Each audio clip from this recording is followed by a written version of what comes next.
This is class 9th science, and it is the chapter number 3, atom and molecules.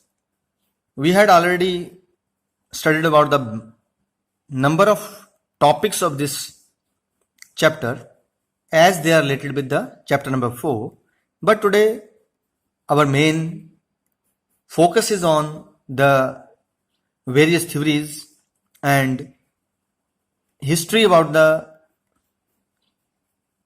discovery of the postulation about the Parmanu or atom and various laws.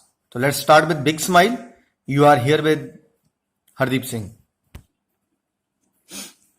Around 500 BC. BC का बोलते हैं before Christ. जब Jesus Christ का birth हुआ, उसके birth से पिछले years को कैसे गिनते हैं? बीसीज में गिनते हैं.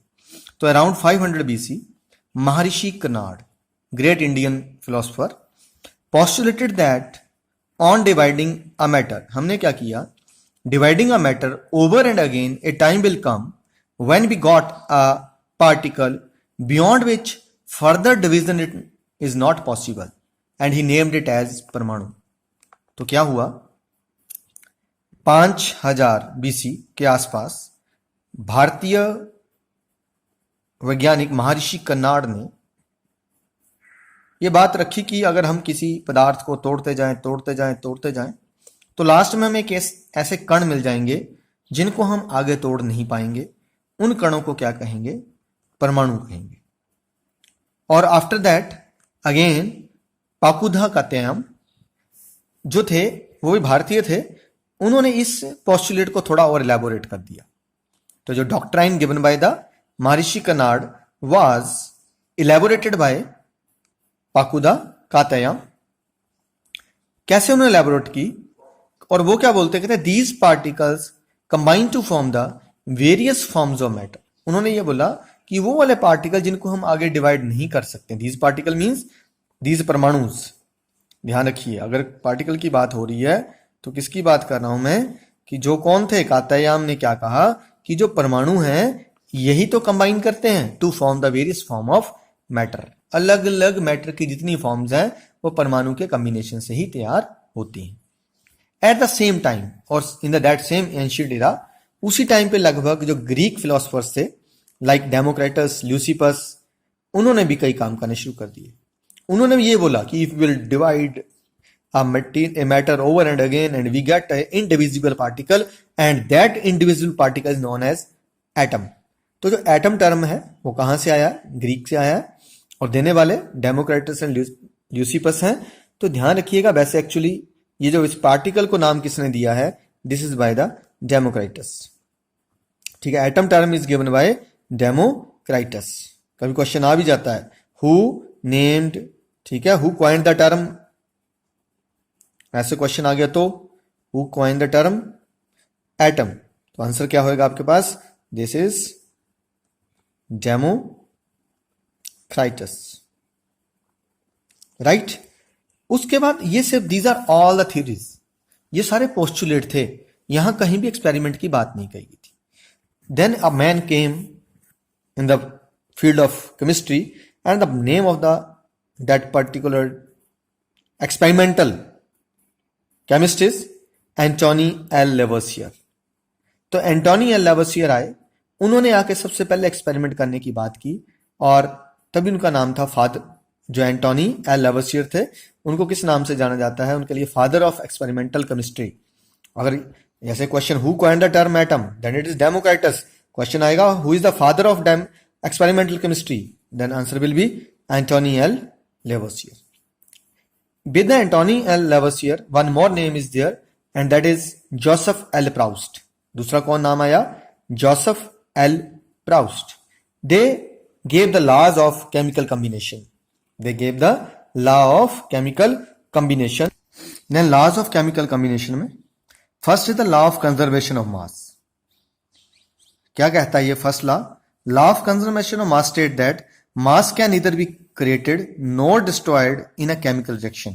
किसी भी रासायनिक अभिक्रिया में जो द्रव्यमान है ये ना तो बनाया जाता है और ना ही खत्म होता है.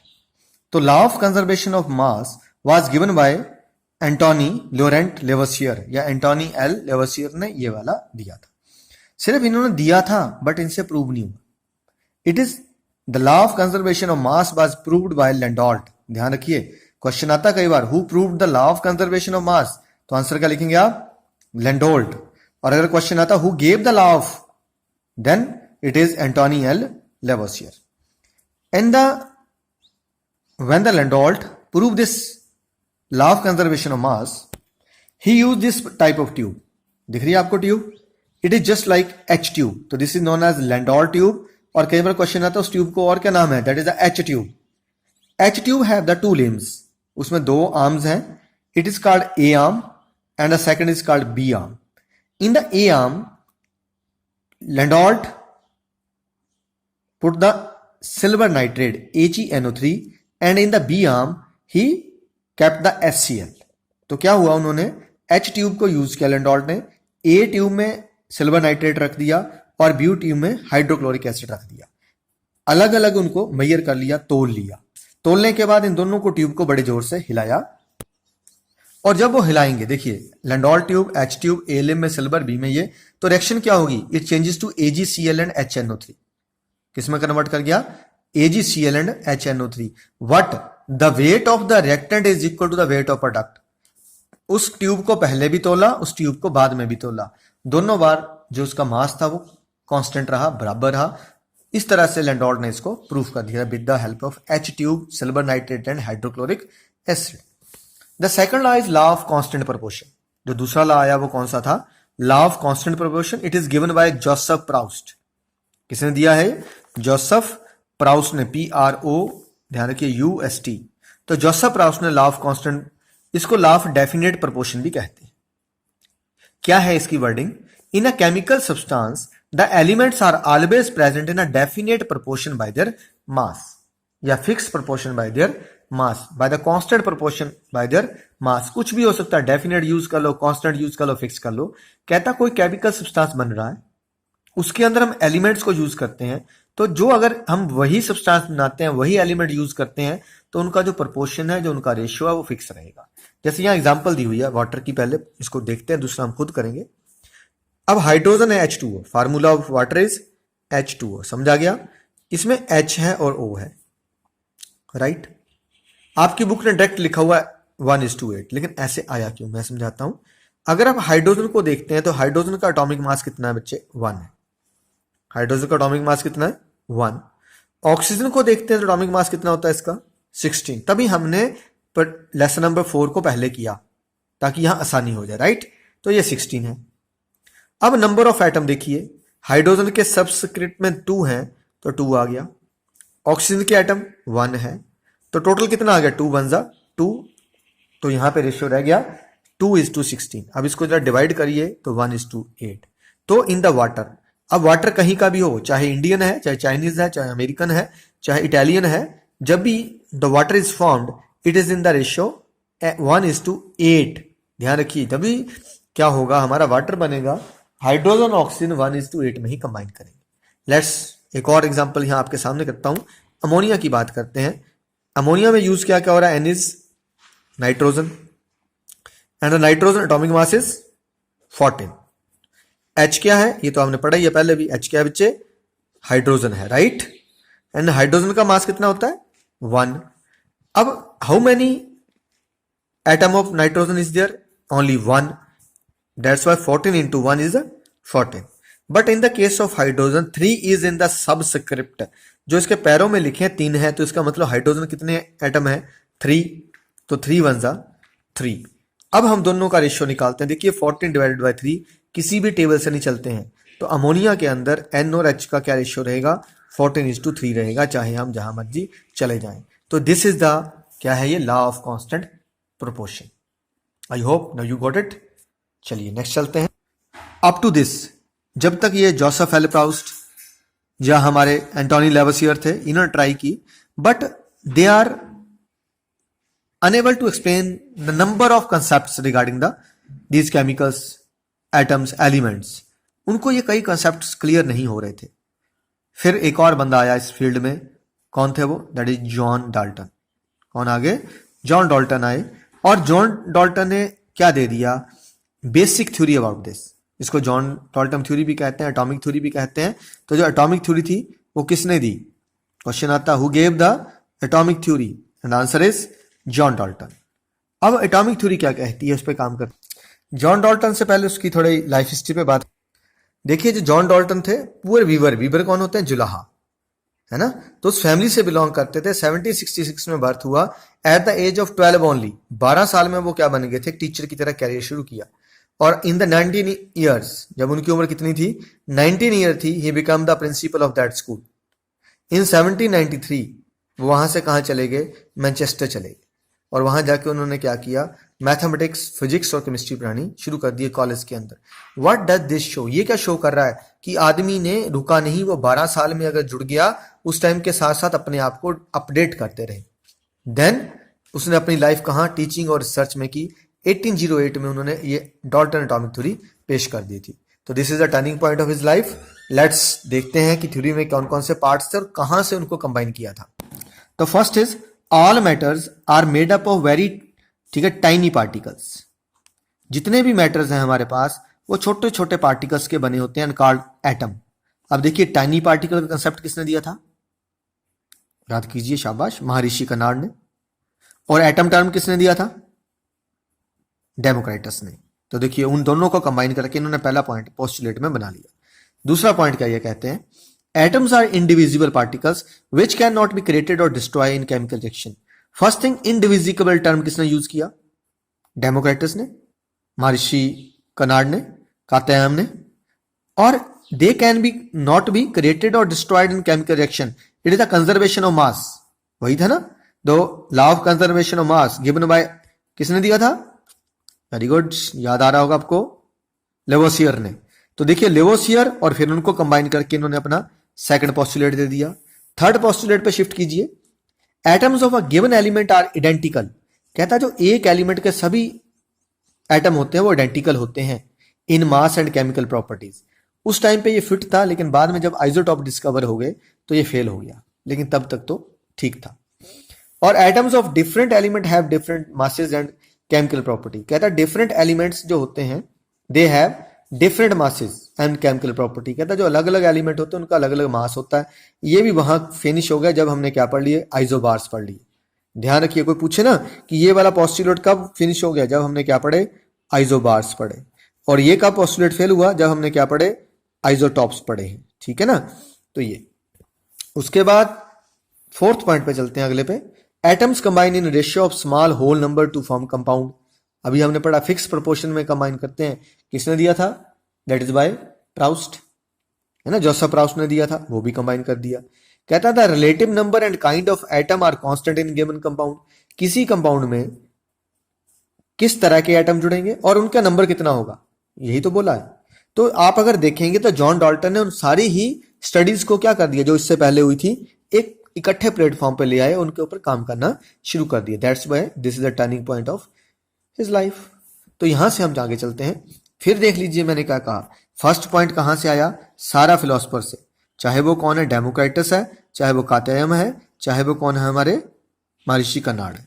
दूसरा इंडिविजुअल पार्टिकल की बात कहां से आई? डेमोक्राइटस से। और डिस्ट्रॉय वाला कहां से आ गया? हमारा law of conservation of mass से। एटम्स आर आइडेंटिकल, कहते हैं कि जैसे होते हैं, लेकिन हालांकि ये उस टाइम पे बहुत अच्छा और काफी टाइम तक चला। बाद में आइसोटॉप्स ने इसको फेल किया, ऐसे ही ये आइसोबार्स ने फेल किया। तो ये सारे के सारे 5 पॉइंट्स थे, राइट। फ्रॉम दिस डिस्कशन हम कहां पहुंच गए? अब एटम के ऊपर हमें पता लग गया एटम क्या है। तो एटम की डेफिनेशन क्या है? Atom is the smallest particle of any matter that may और may not have independent existence. हमने मॉलिक्यूल क्या पढ़ा था? Molecule is the smallest particle of any matter that always have independent existence. उसकी सदा होगी ही होगी, लेकिन एटम की कभी हो सकती है, कभी नहीं हो सकती है। क्योंकि हमने पढ़ा था अगर मोनो एटॉमिक मॉलिक्यूल है, याद कीजिए पिछले वीडियो में हमने देखा कि अगर मोनो एटॉमिक है ना मॉलिक्यूल है, जैसे कौन है? हीलियम, ये अकेला एटम भी है और मॉलिक्यूल भी है, तब तो इसका इंडिपेंडेंट एग्जिस्टेंस है। लेकिन हाइड्रोजन जब तक अकेली है, इसका इंडिपेंडेंट एग्जिस्टेंस नहीं है, it exist in the form of diatomic, तब इसका है। तो कहता है atom is the smallest particle of any matter that may or may not have independent existence and size of atom is very small। It is measured in 10⁻⁻⁹ metre कहते हैं, या 1 nanometre के नाम से इसको कहा जाता है। ध्यान रखिएगा। तो ये यूनिट रहा जिससे हम किसको मापते हैं, अपने एटम की न्यूक्लियस को माप रहे होते हैं। Now it's the question time. First question आपकी बुक में कि 5.3 gram of sodium carbonate reacted with 6 gram of ethanoic acid. ध्यान रखिए कि ये 5.3 ग्राम है, ये 6 ग्राम है, right. The product was 2.2 gram of carbon dioxide, 0.9 gram of water and 8.2 gram of sodium carbonate. आपने ये बताना कंजर्वेशन मास ऑफ लॉ के साथ है या नहीं। तो बेटे आपने जो रिएक्टेंट है ये दोनों ही एक तरफ जोड़ लेने हैं, और ये 3 प्रोडक्ट हैं ये दूसरी तरफ जोड़ लेने हैं। जोड़ने के बाद आपने देखना है कि इनका मास क्या बराबर आता है। अगर दोनों साइड बराबर है देन ये कंजर्वेशन ऑफ मास को फॉलो करते हैं। तो इस तरह से आपकी रिएक्शन बनेगी, ये sodium carbonate, ethanoic acid, carbon dioxide, water and sodium ethanoate, ये इनके क्या है, मासेस हैं। इनको इधर प्लस कीजिए, इसको इधर प्लस कीजिए, दोनों साइड इक्वल है, देन समझ लीजिए कि it is as per the conservation of. तो दूसरा क्वेश्चन है, hydrogen and oxygen combine in the ratio 1:8 by the mass to form water. What mass of oxygen gas would be required to react completely with 3 gram of hydrogen gas? Hint तो आपको यहां मिल गया होगा, हम अभी बात करते हैं। अभी जरा समझिए प्लीज। वाटर है, H2O है, इसमें hydrogen oxygen by mass case 1 में क्या बोला है, 1:8 है, राइट। केस 2 में कहता है 1 की जगह 3 ग्राम ले लिया, तो बताइए यहां कितना होगा। अब 1 को आप स्टडी कीजिए, 1 1 = 1, 1 2 = 2, 1 3 = 3, तो आपने इसको 3 से मल्टीप्लाई किया है। तो नेचुरली आप 8 को भी कितने से मल्टीप्लाई करेंगे, 3 से, तो जो आंसर आ जाएगा वही आपका यहां पे आंसर रहेगा। Question number 3 is which postulate of Dalton's atomic theory is result of the law of conservation of मास। अभी बताया, बोला था ना मैंने, कंजर्वेशन ऑफ मास के अनुसार है, वहां से निकाल देना। तो which postulate of Dalton atomic theory can explain the law of definite proportion. Definite proportion वाला देखा है ना लास्ट वाले में, तो वहां से इसको चिन्ह लीजिए। नहीं समझ आए तो वीडियो सुनना दोबारा से, आपको वहां बोला हुआ मैंने, तो आपको ईजी हो जाएगा। बेटे एक्सरसाइज क्वेश्चन नंबर 1 फिर वैसे ही है। 0.24 gram of sample of compound oxygen and boron was found by analysis to contain. Total sample ये है, इसमें से 0.96 ग्राम बोरोन है और 0.11 ग्राम क्या है, ऑक्सीजन है। आपने इनकी परसेंटेज निकालनी है, निकाल लेंगे या नहीं। इसमें से इसकी परसेंटेज और इसमें से इसकी, दोनों की परसेंटेज आए, या किसी एक की निकाल लेनी है आपने। पता ना कैसे निकालते हैं, कैसे आएगी, बोरोन की परसेंटेज कैसे निकालोगे, 0.096 डिवाइडेड बाय 0.24, ठीक है, मल्टीप्लाई बाय 100। अगर बोरोन की निकालनी, फिर बता रहा हूं कैसे करेंगे, बोरोन का mass divided by total mass multiply by 100, right. और जो आएगा हमें पता नेट टोटल 100 होता है, तो अगर इसमें से अगर मान लो 52% है तो 100 - 52 कर देना, इसका आ जाएगा। या क्या करेंगे, 0.144 डिवाइडेड बाय 0.24 इंटू 100 हो जाएगा बेटा। इसी तरीके से दूसरा क्वेश्चन है, when 3 gram of carbon is burnt in 8 gram of oxygen. देखो 3 ग्राम है, 8 ग्राम ऑक्सीजन हुई, 11 gram of carbon dioxide produce, 11 बन गई।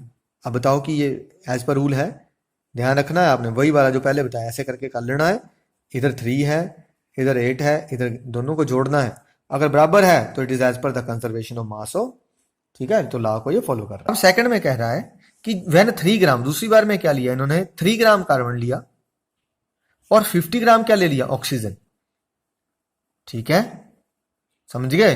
When 3 gram of carbon dioxide is burnt in 50 gram of oxygen, which law of chemical combination. तो आप पहले तो ये बताना यहाँ लॉ ऑफ कॉम्बिनेशन कौन सा लगेगा, अभी मैंने नाम ले दिया है, वहीं से इसको यूज कर लेना बेटा, ठीक है जी। तो क्वेश्चन नंबर 3 हो गया है। क्वेश्चन नंबर 4 आपका हो चुका है, पहले कर चुके हैं, 5th कर चुके हैं, 6 कर चुके हैं, बाकी अभी बाद में डिस्कशन होगी। पढ़ते रहिए, आगे बढ़ते रहिए। अगर आपको अच्छा लग रहा है इस तरह से पढ़ना तो प्लीज सब्सक्राइब विज्ञान अंश और साथ दीजिए। धन्यवाद।